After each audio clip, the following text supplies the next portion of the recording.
সকল সমাজের সকল আপনি কালে আপনি আপনি বলছেন যে সরকার উস্কে দিচ্ছে না, তাই তো?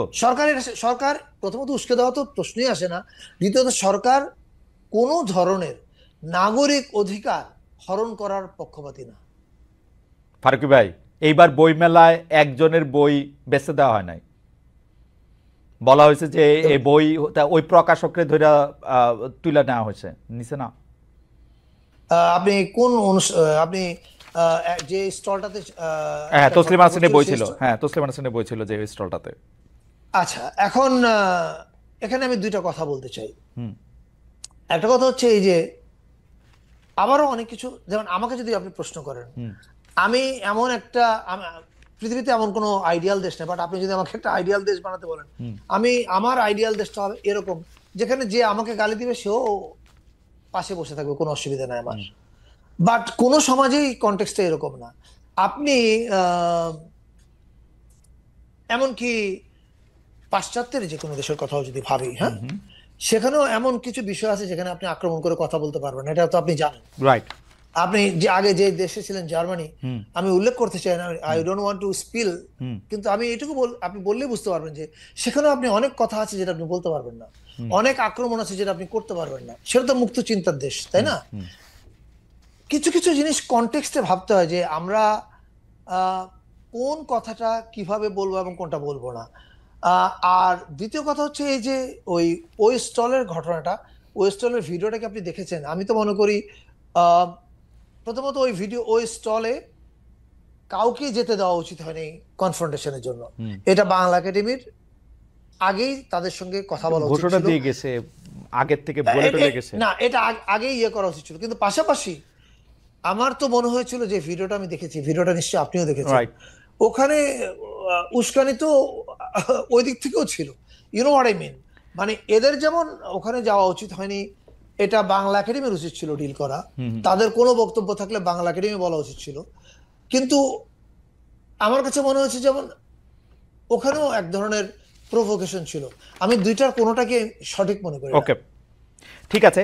আমি আমি আপনার বক্তব্যের মনোযোগ পাঠক হওয়ার কারণে আমি আরেকটা প্রসঙ্গে যাই, যে আপনি ইদানিং প্রায় বিভিন্ন বক্তব্যে মানে এটা মনে করিয়ে দিচ্ছেন আমাদেরকে, আমি কোট করছি, মুক্তিযুদ্ধের নবায়ন হয়েছে 2024 সালের অভ্যুত্থানে।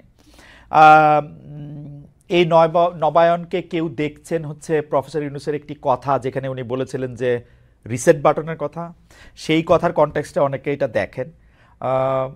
কিন্তু আমরা আপনার কাছে একটু জানতে চাই যে মুক্তিযুদ্ধের যে নবায়নের কথা আপনি বলছেন বা বুঝাচ্ছেন, সেই নবায়ন কি এরকম যে সরকারি বেসরকারি উদ্যোগে দাবি যেটা করা হচ্ছে যে মুক্তিযুদ্ধের ইতিহাস, মুক্তিযুদ্ধের স্মৃতি, আমি আবার বলি, আমি এগুলির সাথে কিন্তু আওয়ামী লীগের অ্যাসোসিয়েট করি না, কারণ মুক্তিযুদ্ধ আওয়ামী লীগ, এবং হাসিনার আওয়ামী লীগ, মানে ওইটা কেমনে আর ভালো হবে কি হবে না হবে ওইটার সাথে আমার ইয়া না। কিন্তু মুক্তিযুদ্ধের ইতিহাস, মুক্তিযুদ্ধের স্মৃতি, মুক্তিযুদ্ধের নিদর্শন তখনই রাখা যাবে, সরকার থেকে বলা হচ্ছে, যখন সেগুলি জুলাই স্পিরিট ধারণ করে সমন্বয় করা হবে। ইন্টারেস্টিং, তাই না? মানে মুক্তিযুদ্ধের স্মৃতিকে জুলাই স্পিরিটের সাথে ম্যাচ করতে হবে।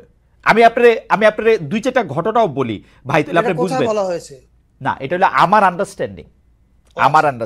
এই জন্যই কি সরকারি বেসরকারি উদ্যোগে এই দাবিগুলি করা হচ্ছে কিনা ছোট ছোট জায়গায়, যে মুক্তিযুদ্ধের ইতিহাস, মুক্তিযুদ্ধের স্মৃতি, মুক্তিযুদ্ধের নিদর্শন তখনই রাখা যাবে, প্রদর্শন করা যাবে যখন যেগুলি জুলাই স্পিরিট ধারণ করে। যেমন আমি উদাহরণ দিতেছি, তাহলে আপনি বুঝবেন।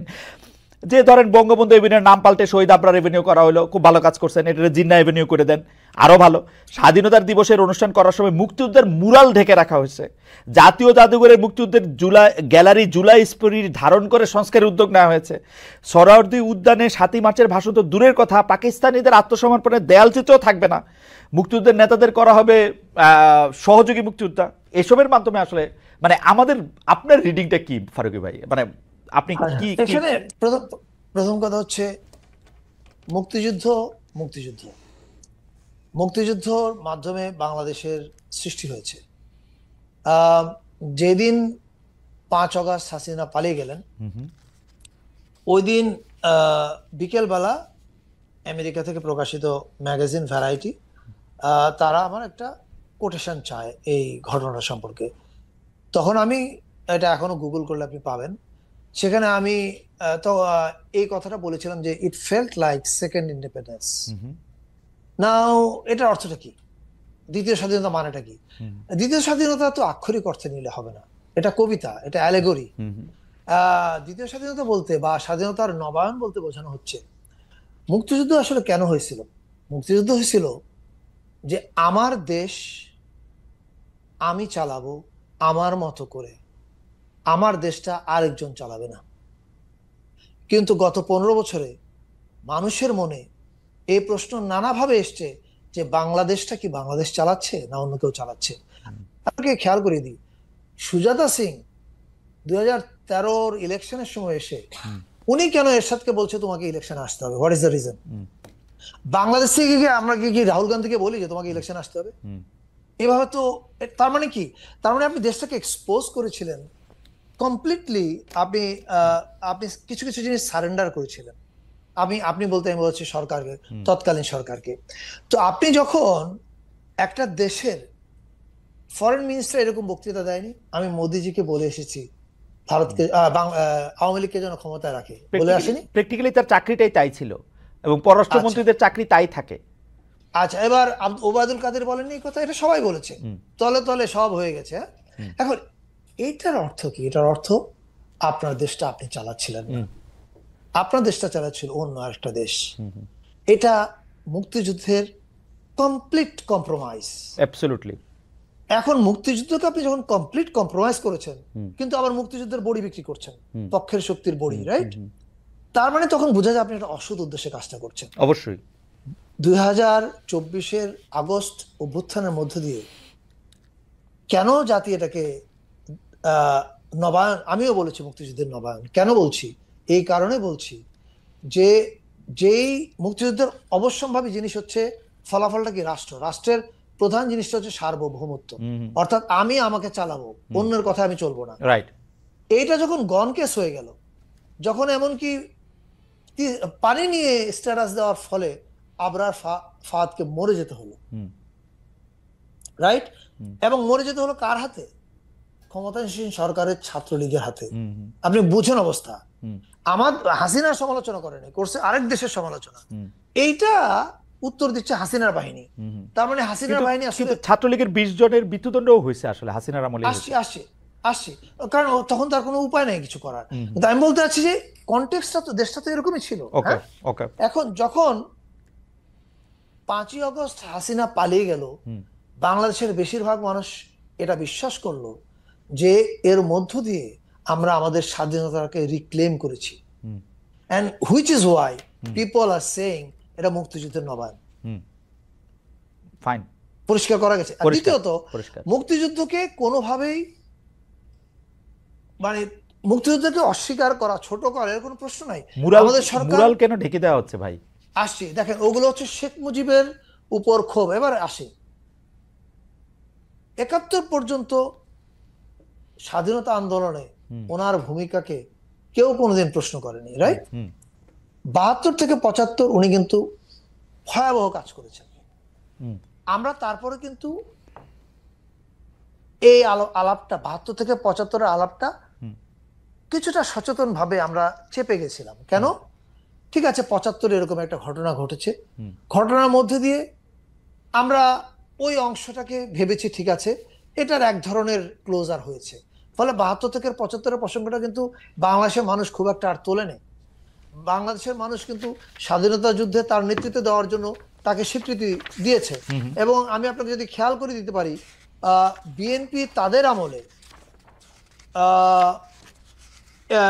বাংলাদেশের স্বাধীনতা যুদ্ধে নেতৃত্ব দেওয়ার জন্য শেখ মুজিবুর রহমানকে অবদানের কথা কিন্তু সংসদে বলেছে, রাইট? এবং if I am not wrong, আমি সালটা এখন মনে পড়ছে না, বিএনপির এই মুহূর্তে যিনি অ্যাক্টিং চেয়ারম্যান জনাব তারেক রহমান, উনি কিন্তু 2004 ইয়াতে গেলেন যে গোপালগঞ্জে ওনার 3 বা 4 কবর জিয়ারত করতে গেছেন, রাইট? হ্যাঁ, আমার সালটা মনে নেই এই মুহূর্তে।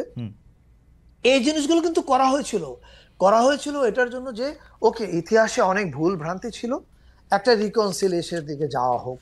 হ্যাঁ, কিন্তু আপনি যখন 2008-এ বিএনপির ব্যর্থতার জন্য তো আওয়ামী লীগ ক্ষমতায় এসছে, রাইট?